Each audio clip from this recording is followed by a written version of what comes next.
Hi,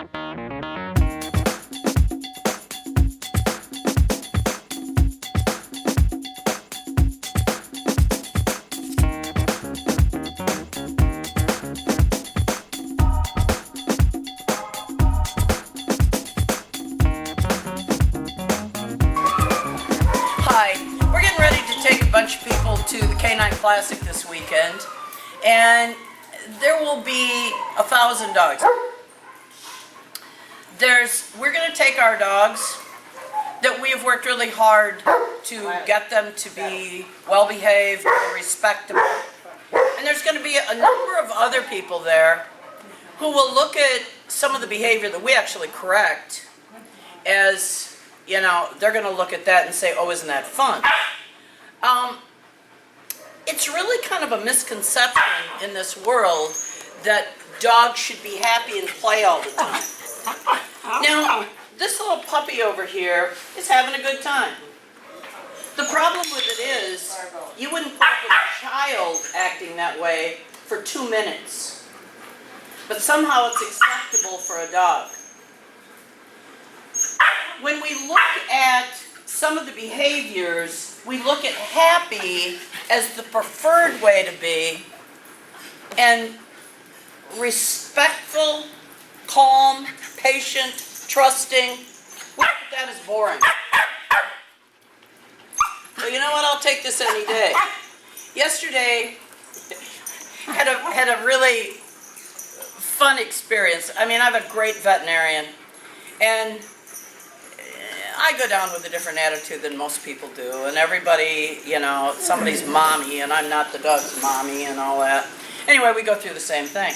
Well, one of the veterinary technicians was down there, and she really is a dog lover. I had Mary, the pit bull, I had the Chihuahua, Toby, and I had Music, the Australian Shepherd.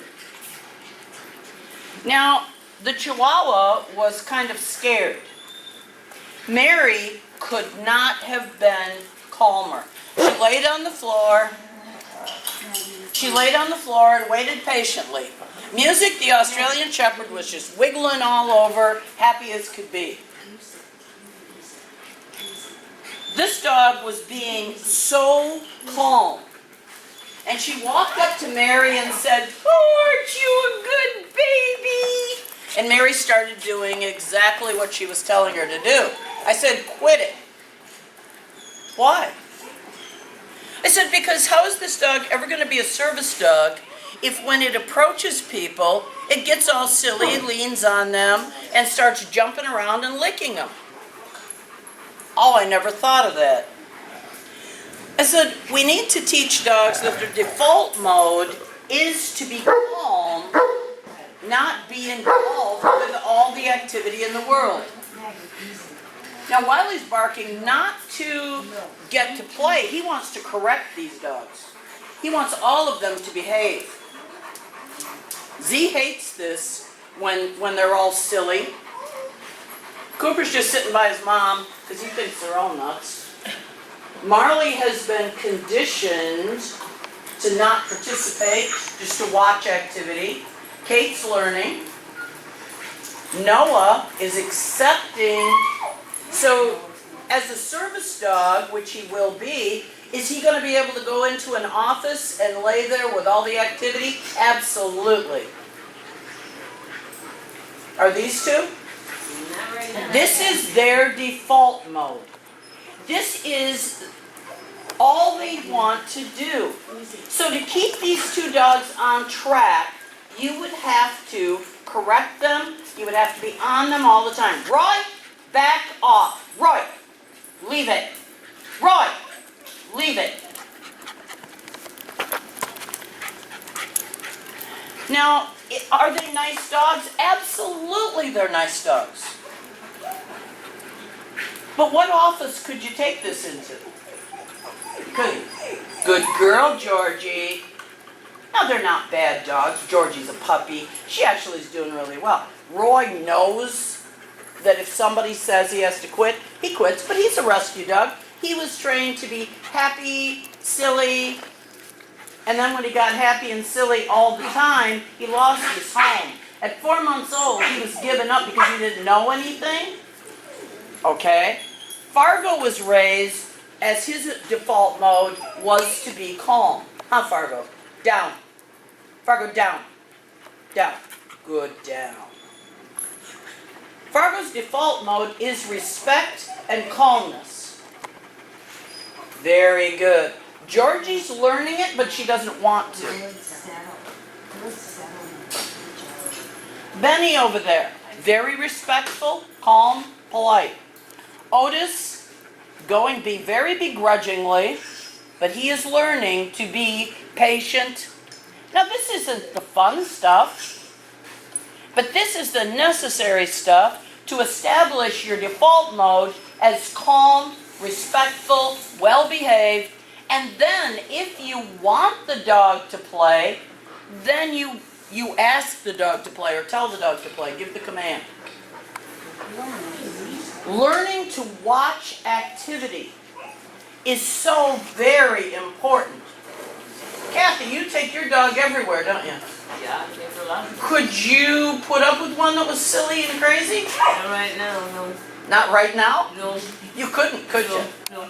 Because if you have a service dog and you take that dog into someone's business, or you take that dog into a meeting or into a group of people, and that dog is distracting, that dog is rude, that dog is nudging everybody for attention, that dog is silly, that would not be a service dog, would it?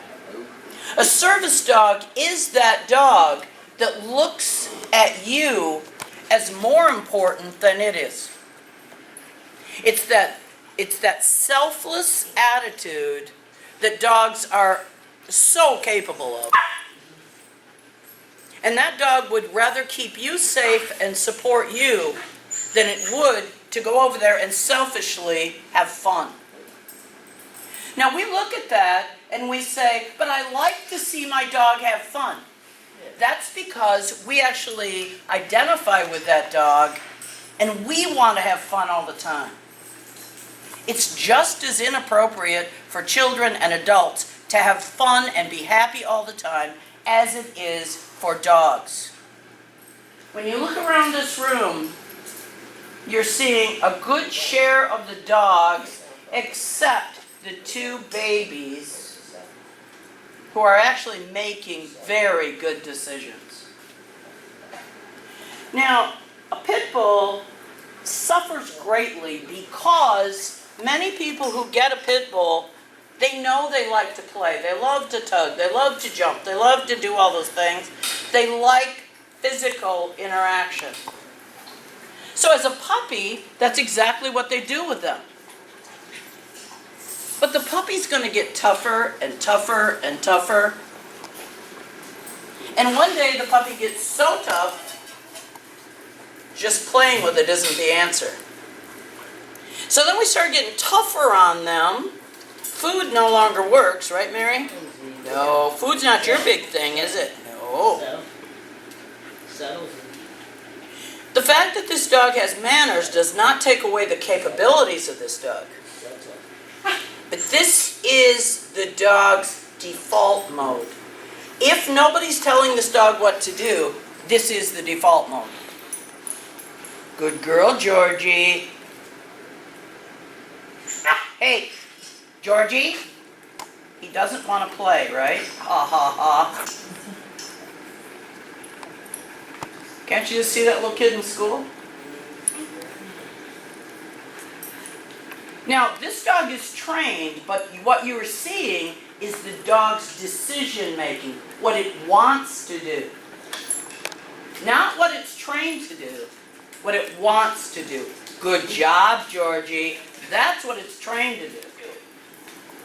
The key to success is not holding the dog, petting the dog, preventing the dog, bribing the dog. The key to success with a relationship with a dog is conditioning that dog to make appropriate decisions, not just be able to order them. This is the difference between obedience and manners. You, easy. You, easy. Easy. Now you, easy. Thank you. Training can't be hurtful or scary. The training is meant to replace bad thought process with better. Roy, leave it. Roy, leave it. Roy, leave it. Thank you. The problem with a dog like Roy is he has a problem with decision making. Good, easy. Roy, I didn't do it. I walked over there, I was being good, and he just jumped on me. I couldn't help it. Roy, you're a liar. Oh, let's see, if I go over here, I wonder... Roy is trying very hard to get attention. Quiet. Okay? Thank you. Good, Georgie. Now, when we're doing this conditioning, Roy's out here for an absolutely perfect reason. He is the aggravation that helps us condition the rest of these dogs. Fargo, go settle somewhere. Roy? Hey, Roy, leave it. Roy, leave it. Roy, leave it. I'm telling you, leave it. You, leave it. Leave it. Leave it. Good girl, Mary. Easy. Come on, Mary. Mary. Hey, leave it. Oh, they don't have to fight, but somebody better be in charge. He has to assert himself into everybody's business. Marley. Now, if Marley had a problem with being too guardy with food, what does that look like? Can we say rehabilitation? Good boy, Marley. Good boy. What a little pain in the neck he is.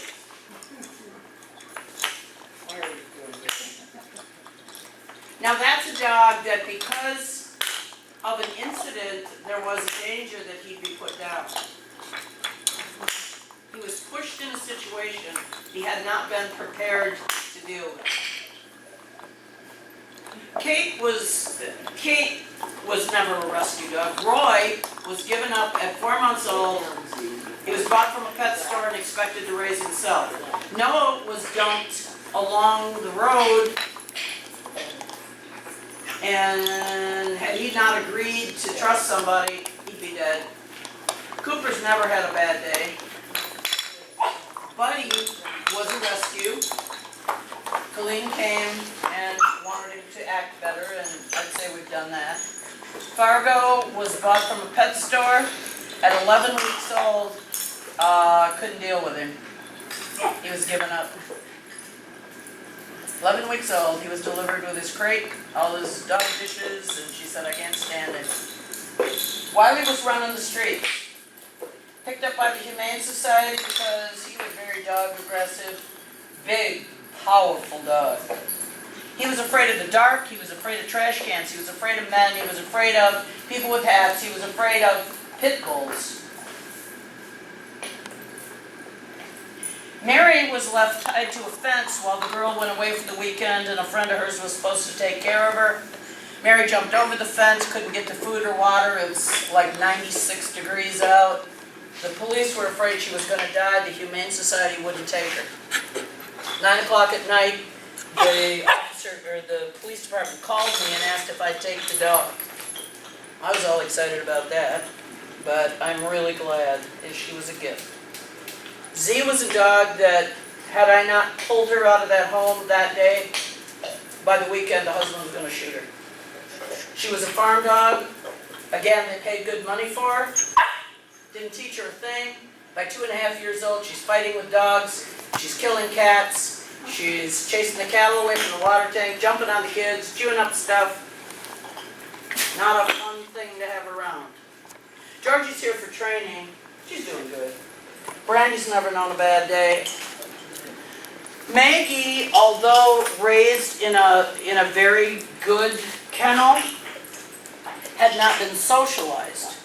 Maggie had a very different opinion of how you interact with other dogs. And Maggie's learning. Otis thinks the world does owe him a living. Yeah, Otis has never had a bad day, and Julie just adores him, which is great, but the problem with it is, look at the size of him, and he's what? How old is he? 5 months. 5 months. So it's not enough to love that dog, you better be able to stop him. Hey, Roy, you're back at it again. Roy, get out of there.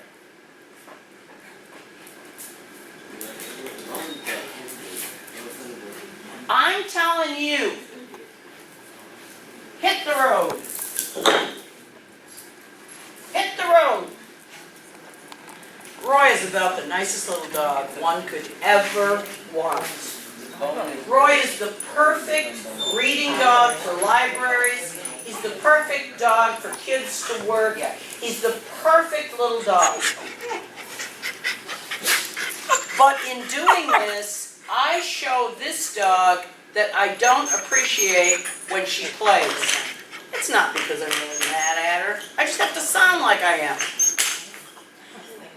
The last dog in here that we haven't talked about is Benny. We've talked about him before. Benny is a wonderful dog, born to a very, very good breeder. But Benny was raised on a farm and very little socialization, with a lot of big dogs. So Benny didn't quite know how to deal with the situation. He's just socialization. That's the big thing. And each one of these dogs, there's not a dog here that's got insurmountable problems. There's dogs here, just like us, that need work in the area of proper socialization. There's a lot of us that really don't want to be around that many people. But you know what? The fix is the same whether it's us or the dog. When we look at these dogs as emotional support dogs, we look at these dogs and we realize that the dog's behavior is the reflection of us. There's a lot of dogs that would just be silly all the time if that's what you want. But don't take a dog that is trained and your goal is to set out to ruin it. So anyway, just a different way of thinking. Anyway, it's hard to understand sometimes what we do here, but it's this. Hey, you. None of this nonsense.